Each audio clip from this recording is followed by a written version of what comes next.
en la provincia de Lérida arrastramos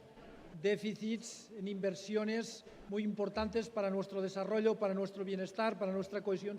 social, y por eso hemos presentado enmiendas que suman un total de 520 millones de euros y por lo tanto reflejan perfectamente esas deficiencias crónicas que venimos arrastrando. Y a mí me gustaría destacar los 70 millones que pedimos para bonificar el peaje en el tramo entre Soses y Montblanc,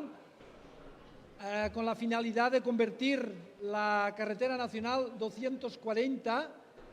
en una carretera segura y con un tráfico fluido y propio del siglo XXI, porque de esa manera todo el tráfico pesado y el de largo recorrido que va desde el interior hacia la costa de Tarragona podría ser desviado por la autopista. También queremos destacar los 35 millones de euros que hemos pedido para las asociaciones de ganaderos para que puedan convertir los purines en abonos de calidad, puedan recuperar una parte de sus componentes para riegos y utilizar otros subproductos dentro de lo que llamamos la economía circular, a fin de convertir lo que es un residuo peligroso, pestilente y contaminante en